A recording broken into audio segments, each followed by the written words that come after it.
Sot dua të flasim për një bimë që shumë prej nesh e kemi në baçe, në vazo apo në obor, por nuk e dim sa e fuqishme është në të vërtetë. Po flas për rozmarinën. Rozmarina është përdorur që në lashtësi në kulturat e vjetra mesdhetare, ajo konsiderohej simboli i kujtesës dhe besnikërisë. Madje nxënësit në kohët e hershme mbanin degë rozmarine pranë vetes gjatë studimit sepse besohej se ndihmonte për përqendrim dhe kthjelltësi mendore. Aroma e saj është e fortë, e freskët dhe depërtuese. Kur e prek me dorë dhe ndjen aroman, duket sikur të zgjon me një herë. Kjo nuk është rastësi.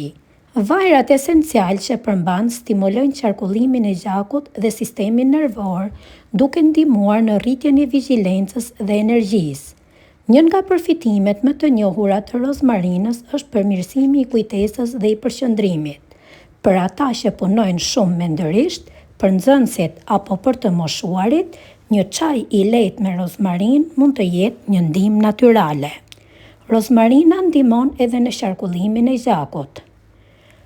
Ajo ka efekt ngrohës dhe stimulues.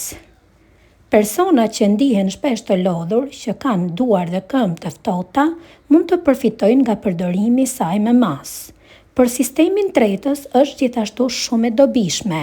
Pas një vakti të rëndë, çaji i rozmarinës mund të lehtësojë fryrjen, gazrat dhe parehatin.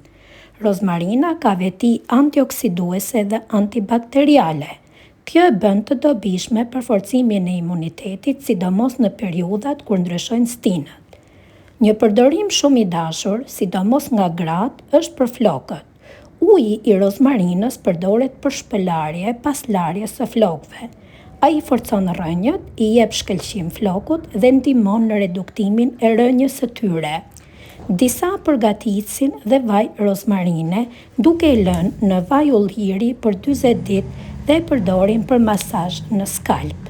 Për ta përgatitur si çaj, mjafton një lugë çaji me gjethe të thata ose një degë e vogël e freskët në një gotë ujë të valuar. Lërini të mbuluar për 5 deri në 10 minuta. Më pas kullojeni, mund ta pini 1 ose 2 herë në ditë. Si çdo bimë mjekësore, edhe rozmarina duhet përdorur me kujdes. Nuk rekomandohet në sasi të mëdha dhe për personat që kanë probleme të caktuara shëndetësore, duhet të këshillohen me mjekun para përdorimit. Rozmarina është një dhuratë e natyrës që rritet thjesht, nuk kërkon shumë kujdes dhe na jep shumë në këmbim. Njerëzit kërkojnë zgjidhje natyrale dhe kjo është një zgjidhje e thjeshtë. Nëse dhe ju keni rozmarinë në baçen tuaj, më tregoni në komente si e përdorni. A e pini si çaj? A e përdorni për flokët? Apo vetëm në gatim?